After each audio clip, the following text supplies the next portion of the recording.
All right, cool. Now let's learn about JDBC, JDBC template, data source, and Flyway. So I'll give you first an introduction of what it is, but then we'll dive deep into each of these. So right here, you've seen that we've been using Postman. So Postman basically sends a request to our backend in here. So this is our REST API. Then we have the service as well as the DAO. Now, as I said, we're going to switch from Spring Data JPA, which uses Hibernate under the hood, and that actually gives us all the SQL queries for us for free. So what we want to do is we want to replace our DAO with JDBC template. Now, in order to understand JDBC template, we need to know JDBC.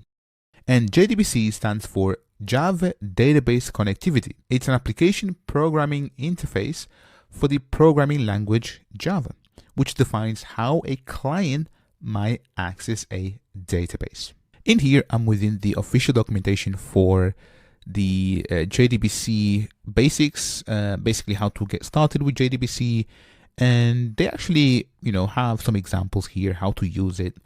But basically, if I go to this link right here, and by the way, you can find this link under the description of this video. So if I basically say processing SQL with JDBC, you can see that here they say first you have to establish a connection, create a statement, execute the query, process the result set, and then close the connection. So there's 5 steps, and you can see the actual code in here, right?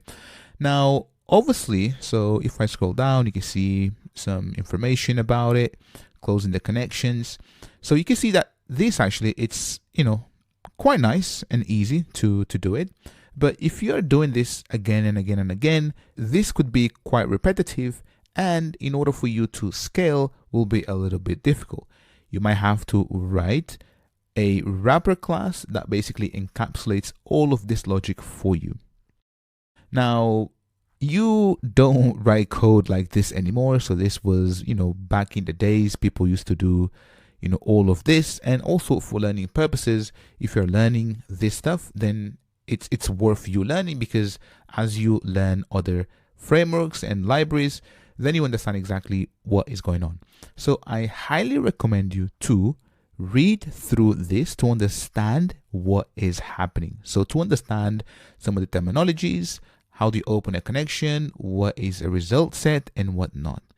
Now, in this course, we're not going to cover this, and instead, we're going to cover JDBC template, which simplifies the use of JDBC and helps avoid common errors.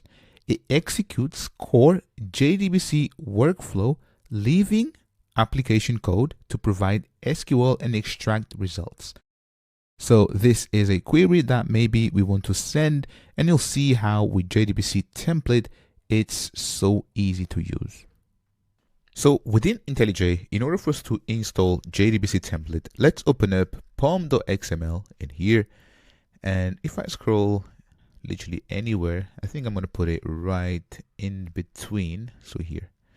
So in here, I'm going to add a new dependency, and the dependency is spring, and then dash, and then boot, dash, and then starter.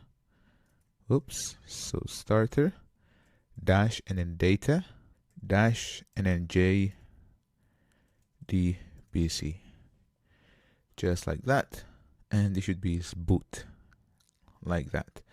Cool, and this should come from org, so org, and then spring framework.boot. And to be honest, let's now reload the Maven changes, and you can see that now it works. So it was red, but now it's picked up, and you can see that this comes from the parent POM that we discussed about. And if you open a project and then go to external dependencies, we should see JDBC somewhere here, and I think it's this one here. There we go. Cool, JDBC and JDBC template out of the way. Next, let me touch on data source.